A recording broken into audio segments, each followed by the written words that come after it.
رمضان المبارک مہینوں میں سے وہ عظیم مہینہ ہے جس کا نام اللہ نے قرآن میں بیان فرمایا۔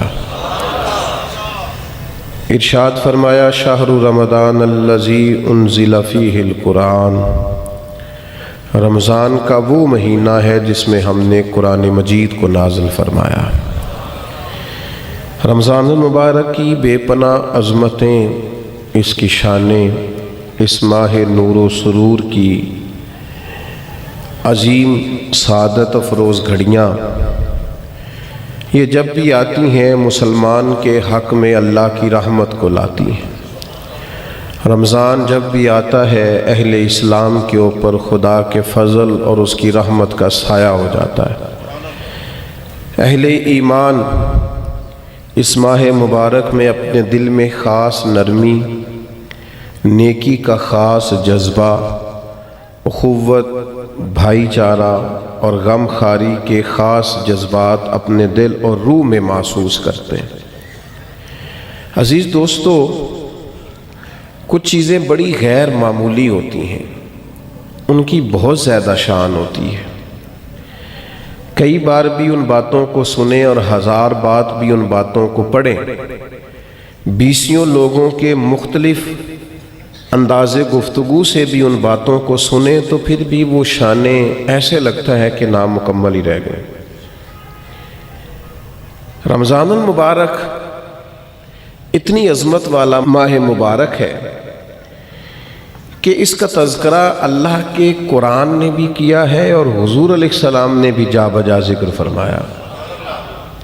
اچھا، اس کے کچھ نام میں آپ کی خدمت میں پہلے عرض کرتا ہوں۔ ایک تو اس کا نام قرآن نے بیان کیا شہر رمضان، رمضان کا مہینہ۔ پھر اس ماہ مبارک کو کچھ ناموں سے نبی پاک صلی اللہ علیہ وسلم نے یاد فرمایا۔ یہ مشکات شریف میں حدیث موجود ہے، حضور علیہ السلام نے اس ماہ مبارک کا نام لیا تو ایک لفظ، ایک جملہ حضور نے یہ فرمایا کہ شہر عظیم، یہ حضور نے بیان فرمایا عظمت والا مہینہ، عظیم مہینہ۔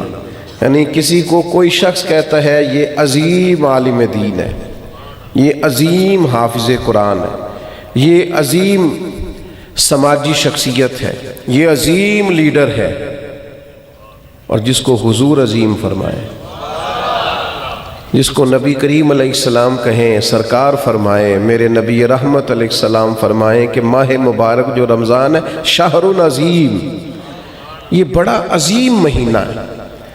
اب کھو جائے انسان اس کی عظمتوں میں اور چلا جائے عالم حیرت میں اور ڈھونڈنے لگے کہ اس کی عظمتیں کیا کیا ہیں، اس کی شانیں کیا کیا ہیں، آخر وہ کتنا کو عظیم ہے جسے مدینے والے نے عظیم کہا ہے، اس کے اندر کتنی کو عظمت پائی جاتی ہے، کتنی کو بلندی شان ہے، کتنی کو رفعت ہے، جسے نبی پاک علیہ السلام نے عظیم فرمایا۔ تو ایک تو حضور نے فرمایا شہر عظیم، اور دوسرا حضور نے اس کا نام لیا، فرمایا شہر مبارک، فرمایا یہ بڑا مبارک مہینہ ہے۔ یہ لفظ مبارک ہمارے ہاں عرف میں بھی استعمال ہوتا ہے۔ یہ جب کوئی شخص بولتا ہے نا مبارک، تو اس سے خوشخبریاں ذہن میں آتی ہیں، اس سے کامیابیاں ذہن میں آتی ہیں۔ جب کہا جاتا ہے آپ کو مبارک ہو، مبارکباد ہو، تو اس سے انسان کی حاشیہ خیال میں محسوس ہوتا ہے کہ کوئی عظیم انعام ملا ہے، کوئی عظیم رحمت عطا ہوئی ہے، کوئی منفرد سا، حسین سا، خوبصورت سا تحفہ ملا، کسی بہت بڑی کامیابی سے اللہ تعالیٰ نے ہمکنار فرمایا ہے، تو پھر کہتے ہیں مبارک ہو۔ تو نبی پاک نے رمضان المبارک کو فرمایا شہر مبارک، یہ مبارک مہینہ ہے، برکت والا مہینہ، یعنی اس کا ہر لمحہ ہی مبارک ہے۔